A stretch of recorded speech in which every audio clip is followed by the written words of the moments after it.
낮 한낮 기온도 조금 낮아지는 것 같고요. 또 아침 저녁으로는 제법 날이 좀 기온이 떨어져서 좀 이제는 가을이 곧 오겠구나라고 하는 것을 좀 실감하고 있는데요. 아직 그래도 한낮에는 계속 폭염이 지속되고 있으니까 일단 건강들을 잘 지키시는 부모님 되시기 바라겠습니다. 지난주에 주님께서 우리에게 지혜에 대해서 가르쳐 주셨죠. 지혜로운 삶을 살아라. 최고의 지혜를 먹고 마셔라 라고. 그래서 우리는 하나님께서 주시는 그 지혜를 먹고 지혜로운 삶을 우리가 살아가야만 합니다. 그리고 하나님께서 주신 그 지혜로 우리 인생에 펼쳐지는 수없이 많은 선택과 결단의 순간에 정말로 하나님께서 바라시는 그런 것들을 선택하고 결단해내는 그런 우리의 인생이 되어야 하겠습니다. 그것이 바로 지혜로운 삶을 살아가는 것입니다. 그래서 오늘은 신앙의 결단이라고 하는 제목으로 여러분 말씀을 나눠보자 합니다. 오늘 말씀을 통해서 저희가 먼저 기억할 것은 신앙은 결단입니다 라고 하는 것입니다.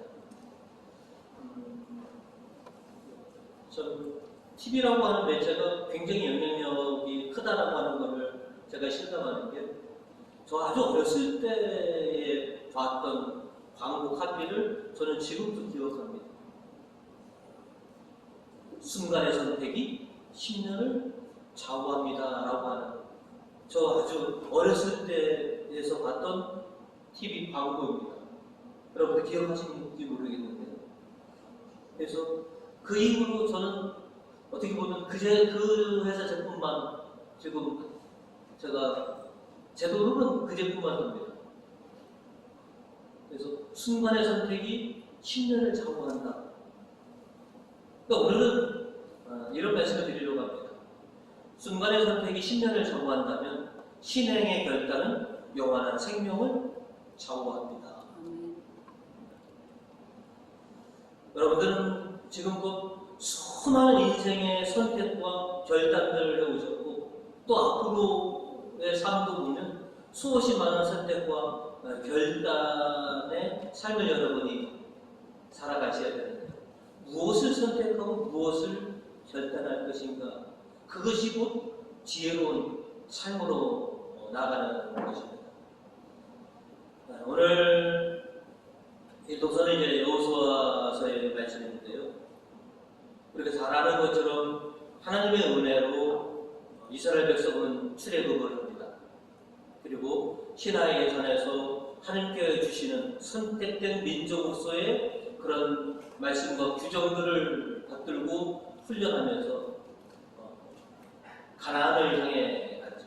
그리고 40년이라는 광야에서 하나님의 연단을 통해서 비로소 가나안 땅을 들어가게 됐습니다. 거저 들어간 것이 아닙니다. 약속의 땅은 수없이 많은 전투를 치르면서 비로소 하나님께서 약속하신 그 가나안 땅을 정복할 수 있게 됐던 것이죠. 그러나 그 정복의 과정 속에서 이스라엘 백성들은 그 가나안에 있던 우상을 완전히 뿌리 뽑지 못했습니다. 그래서 큰 사단이 지금 벌어지고 있는 것이죠.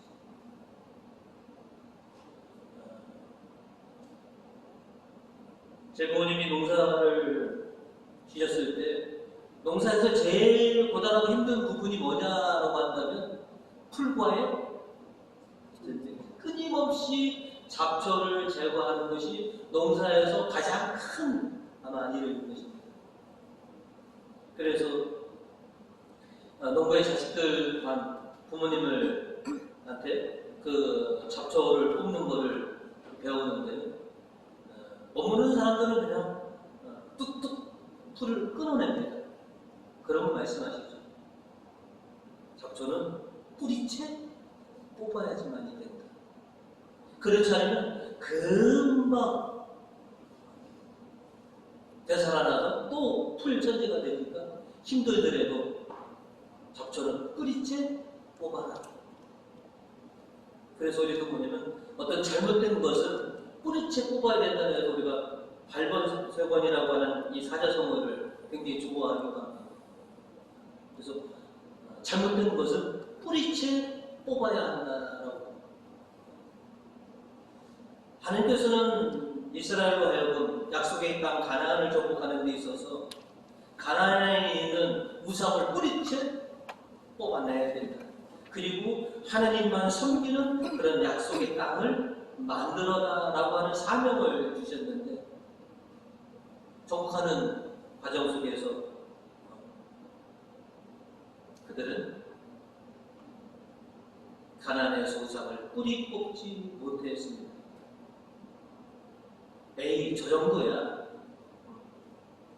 몇몇 되지 않는 부족들이 남겨두었는데 저 정도야 라고 이렇게 간과했던 것이 마치 들불 번지듯 우상이 온 가나안에 퍼지게 됐던 것이죠.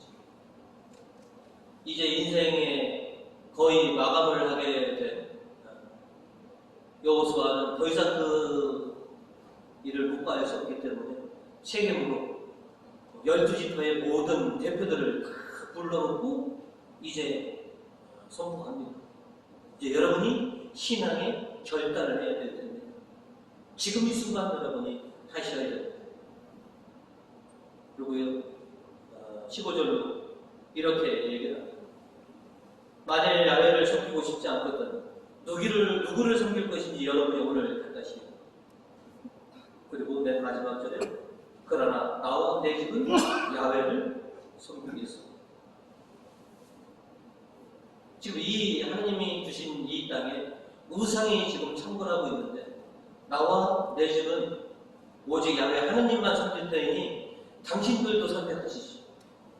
하나님을 섬길 것인지 지금처럼 풍년을 가져다주는 이 우상을 섬길 것인지 지금 선택하십시오. 이스라엘 백성들은 너무나 잘 알고 있었습니다. 믿음의 조상 아브라함을 선택해 주신 것도 하나님이시고, 이집트 종살이에서 자신들을 이끌어 내신 것도 하나님이시고, 자신들이 지금 들어가서 살고 있는 이 가나안 땅도 하나님이 주셨다라고 하는 사실을 다시 한번 상기하면서 비로소 이스라엘의 모든 대표들은 이제 결단을 합니다. 18절로 모든 민족을 이 땅에 사는 아모린들까지도 우리 앞에서 몰아내신 분은 야훼이십니다. 그러니 우리도 야훼를 섬기겠습니다. 그분이 우리의 하나님이십니다. 이제 우리가 어리석어서 하나님께서 싫어하시는 그 우상에 빠져 있는데, 이제 저희 모두가 결단하겠습니다. 이제 하나님만 섬기는 하나님의 거룩한 백성으로 다시 저희가 거듭나겠습니다.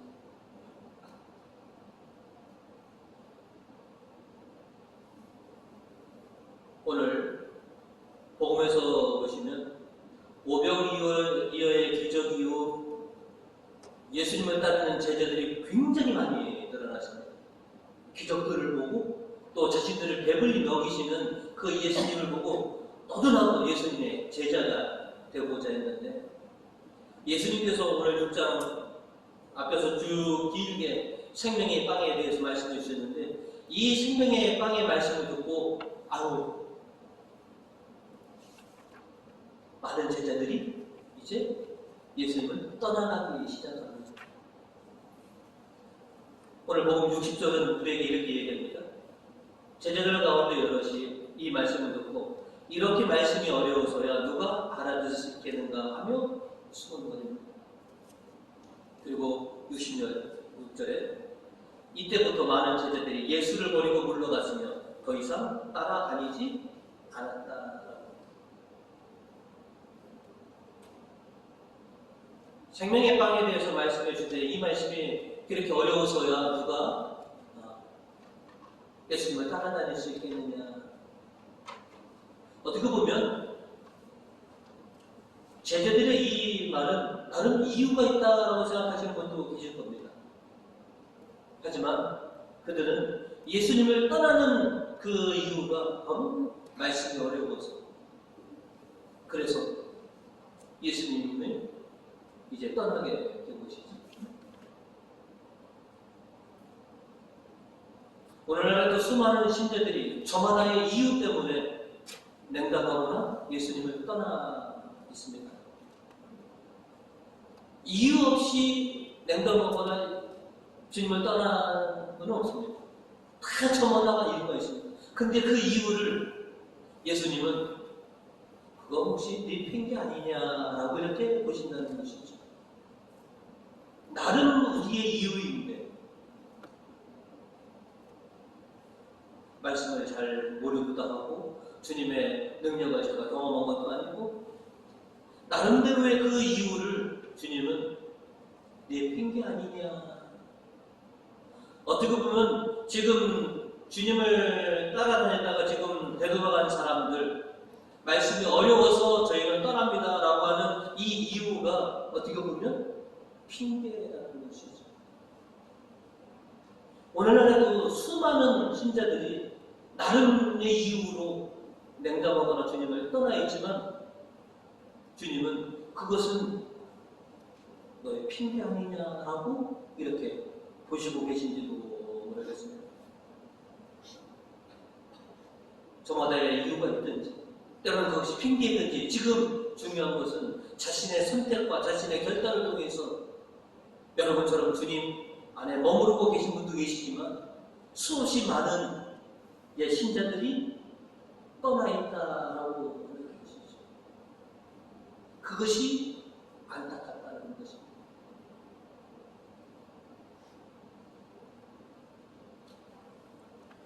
주님은 복음 63절로 우리에게 이렇게 말씀을 하십니다. 육적인 것은 아무 쓸모가 없지만 영적인 것은 생명을 준다. 내가 너에게 한 말은 영적인 것이며 생명이다. 실은 수없이 많은 냉담하시는 분, 떠나가신 분들이 주된 이유를 추려보면 영적인 것, 하늘에서 능력이 사라진 것 같습니다 라고 떠나거나 냉담하시는 분은 과연 몇 명이나 계시겠습니까? 다 세상적이고 육적인 것들로 인해서 실은 주님에게서 떠나는 선택들을, 그런 결심들을 해왔다고 하는 것이죠. 그래서 주님께서 이렇게 얘기하신 것입니다.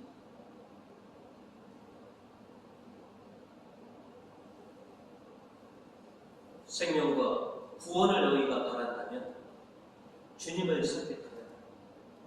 신앙을 굳건히 하라. 엄청나게 많은 사람들이 예수님을 따랐다가 저마다의 이유, 아니 핑계로 예수님을 떠나갔습니다. 그리고 이제 예수님이 남아있는 12 제자들에게 묻습니다. 이제 너희가 선택해야 될 때 너희는 어떻게 할 것이냐.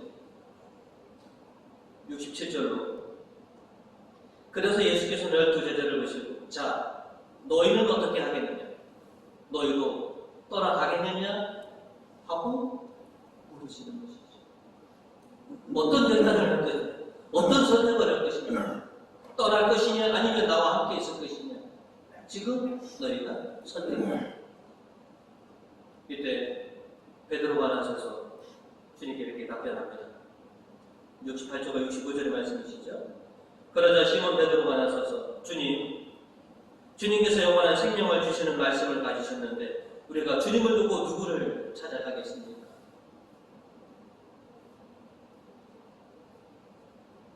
우리는 주님께서 하나님이 보내신 거룩한 분이심을 믿고 또 아니 그렇게 결단을 합니다. 주님이 생명을 갖고 계신 분이라는 것, 하나님께서 보내신 거룩한 분이시라는 것을 우리가 믿고 아는데 우리가 당신을 어떻게 떠나겠습니까? 베드로의 이 결단과 이 고백은 그동안 자신이 보았던 예수님에 대한 신뢰가 바탕으로 한 그런 결단이었던 것이죠.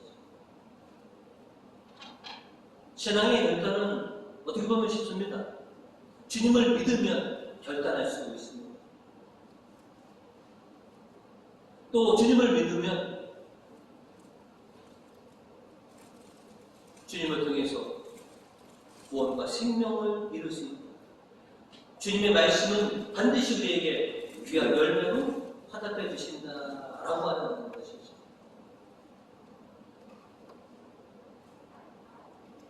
신앙의 결단은 우리가 어쩌면 날마다 부딪히는 삶의 문제이기도 합니다. 믿음으로 우리는 하루에 여러 차례 아니면 더 많은 그런 선택과 결단을 요구받기도 합니다.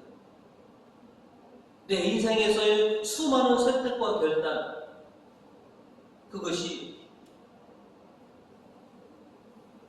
믿음으로 선택하고 결단하느냐, 아니면 세상의 기준과 가치로 선택하고 결단하느냐라고 합니다.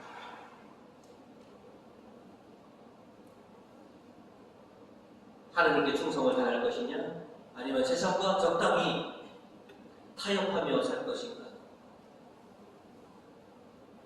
타협할 때는 아주 좋습니다.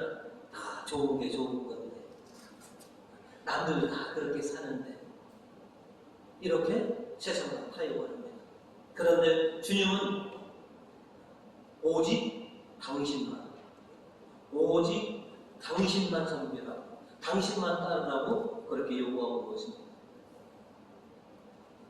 지난주 공부 시간에 제가 우리 교님들에게 이렇게 말씀을 드린 적이 있습니다. 신앙 만도다. 조도 만도의 만도가 아니라 만과 도의 차이다. 성경은 우리로 하여금 하나님만 섬기고 하나님만 믿으라고 성경은 우리에게 요구하고 있습니다. 그런데 우리는 하나님도 섬기고 세상도 섬기고 물질도 섬기다 보니 하나님을 온전히 섬기지 못하고 있습니다. 그래서 신앙은 만과 도의 차이입니다. 내가 하나님만 섬기려고 결단했느냐, 아니면 하나님도 섬기고 세상도 섬기고 두루두루 다 섬기며 살 것을 결단하느냐, 이 차이다라고 하는 것이죠. 주님은 우리가 당신의 말씀을 듣고 당신께서 바라시는 대로 신앙의 결단을 하시게 되는 바라십니다. 당신만 섬기고 당신만 따르기를 바라십니다.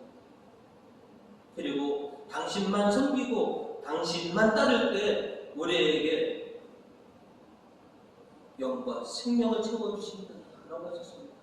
그리고 당신의 말씀을 우리가 따르다 보면 우리가 어느새 영적으로 또 생명으로 변화되고 있다라고 하는 사실을 우리 스스로도 느끼게 해주신다라고 하는 것이죠.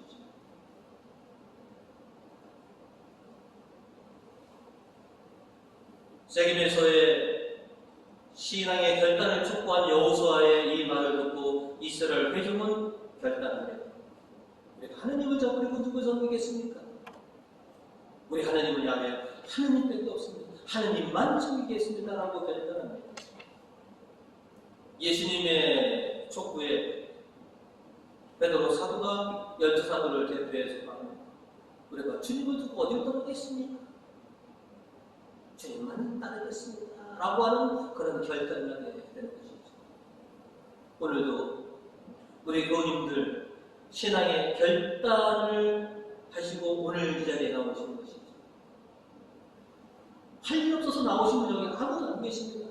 나름 분주한 가운데 신앙의 결단을 통해서 오늘 이 자리에 계셨고, 또 여러분이 앞으로 수없이 많은 신앙의 결단을 통해서 구원과 생명으로 변화되실 거라고 하는 것을 믿습니다. 항상 주님의 부르심에 또 주님의 요구에 신앙의 결단을 하시는 그런 우리 교우님들 되시기를 주님의 이름으로 축원드립니다. 오늘 말씀을 통해서 두 번째로 우리에게 말씀하신 것은 그래서 남은 자가 되라 라고 하는 것이죠. 어떤 선수 누군가가 이렇게 얘기했다고 하는데 기억이 안 나는데요. 챔피언이 되는 것은 참 힘들고 어려운 과정입니다. 그러나 챔피언이 되는 것보다 더 힘든 것은 챔피언 벨트를 지키는 게 더 힘들다라고 혹시 누구인지 아십니까? 누군가가 그런 말을 했는데요. 신앙의 결단 힘들고 어렵지만 그 결단을 그 신앙을 계속 지켜나가는 것이 어떻게 보면 더 어렵습니다.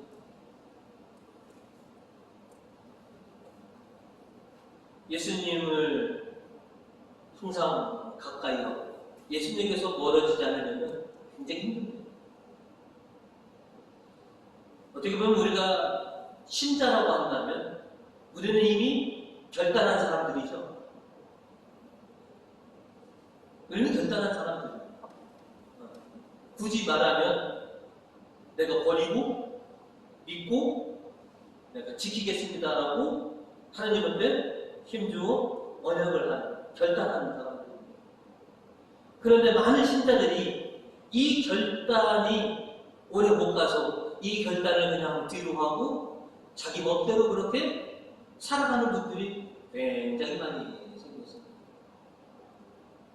또 그럴 법도 한 게 우리가 작심, 며칠 우리의 결단은 참 오래가지 못한다는 것이죠.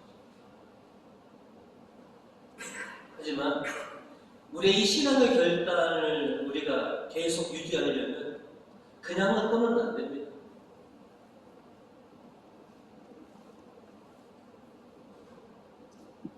우리가 이 세상을 살아가면서 우리가 싸워야 하고 우리가 경계해야 할 대상은 사람과 세상이 결코 아니다라고 말합니다. 우리가 싸워야 할 대상은 그 세상과 사람을 조종하는 악한 세력과 우리가 싸워야 한다는 것이죠. 나를 유혹하는 것은 분명히 사람이지만 그 뒤에는 악한 세력이 있으니 그것과 맞서 싸워야 된다는 것이죠. 오늘 에베소서 12절은 우리에게 이렇게 말씀하고 있습니다.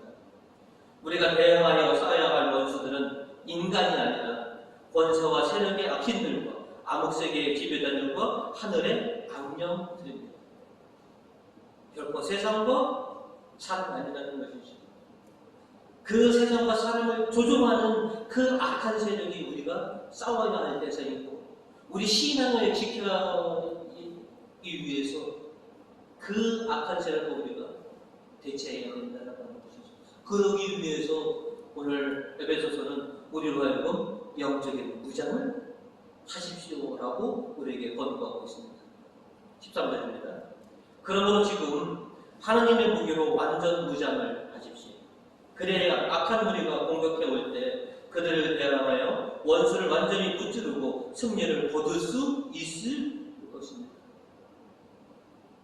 내 신앙의 결단, 내 이 결심을 지키기 위해서는 영적인 무장을 하십시오. 그럼 어떻게 무장을 하느냐? 오늘 14절부터 구구절절 이렇게 말씀을 주십니다. 14절, 15절, 16절입니다. 그러므로 굳건히 서서 진리로 허리를 동이고 정의로 가슴에 무장을 하고 발에는 평화의 복음을 갖추시고 손에는 언제나 믿음의 방패를 잡고 있어야 합니다. 그 방패로 여러분은 악마가 쏘는 도라산을 막아 꺼버릴 수 있을 것입니다. 진리로 허리를 동이고 정의로 가슴을 무장하고 발에는 평화의 복음을 신고 왼손에는 믿음의 방패를 쥐고 있어야 됩니다. 그래야지만이 원수의 공격으로부터 막아낼 수 있습니다. 그리고 이어서 17절에 구원의 투구를 받아 쓰고 성령의 칼을 받아 주십시오. 성령의 칼은 하나님의 말씀입니다.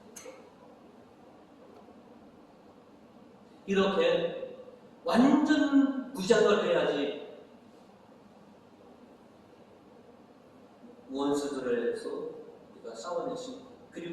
내 믿음을 지켜낼 수 있다.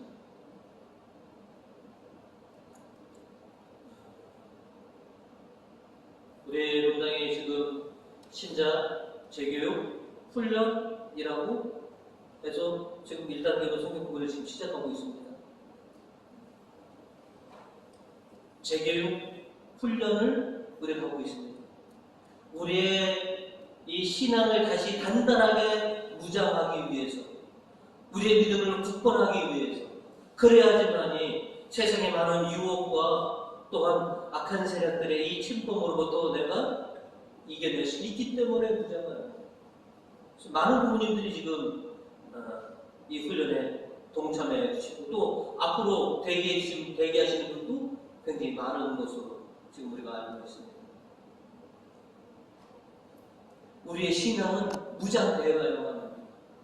그래야지만이 내 신앙을 지킬 수 있고, 그래야지만이 내가 주님을 떠나지 않고 주님 안에, 주님 곁에 그렇게 영원히 머무를 수 있을 것입니다.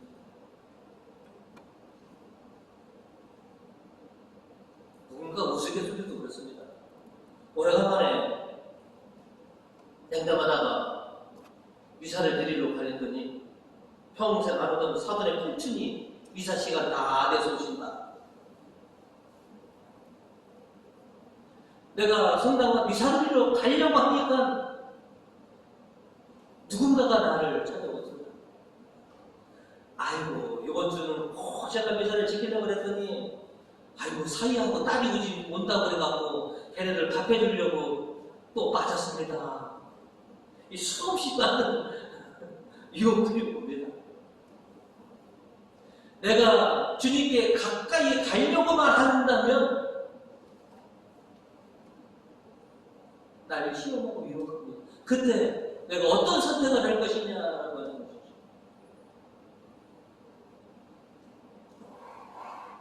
전에 한번 제가 우스갯소리로 한번 말씀을 드린 적이 있는데요. 제가 생일날 꽃을 주기 시작한 게 지금 26년째입니다. 부자 때부터 생일 때는 꼭 챙겨드렸습니다. 어느 때 할머니 한 분이 신부님 어떻게 세상에 이럴 수가 있으십니까? 왜요? 저 신부님한테 서운한 게 있습니다.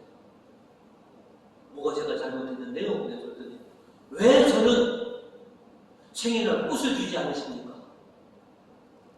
다른 사람들은 다 생일날 주시면서 왜 저는 단 한 번도 여태까지 제 생일날 신부님이 꽃을 주신 적이 없습니다. 제가 안 드렸어요? 가만히 보니까 생신날만 되시면 자손들이 오신다고 주인을 안 나오십니다. 할머니, 지난번에도 당신 생일날 자손들 오신다고 주인을 못 지키셨잖아요.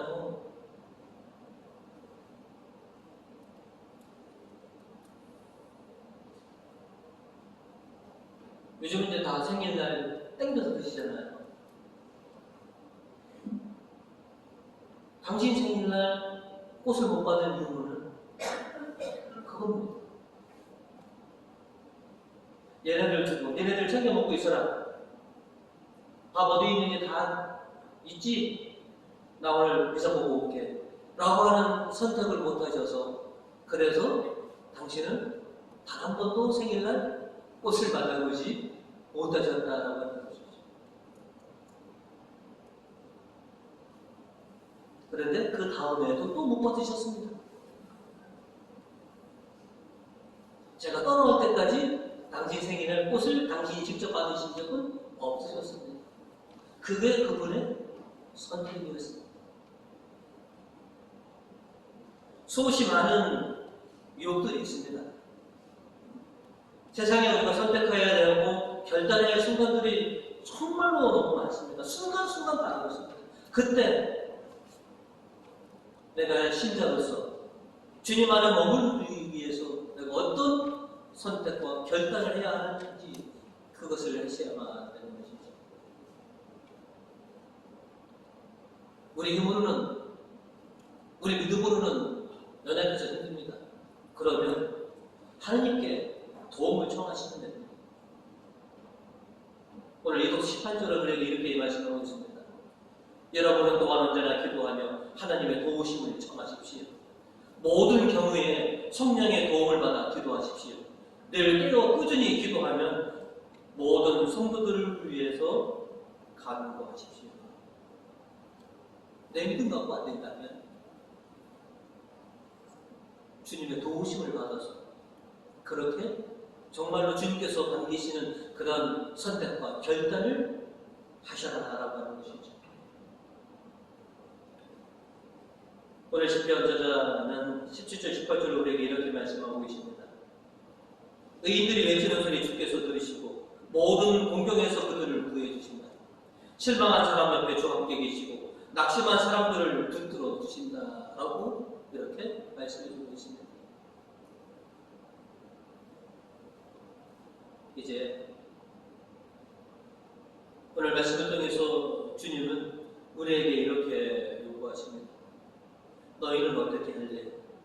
항상 내 안에 머물러 있을래? 아니면 상황에 따라 너희도 떠나갈래?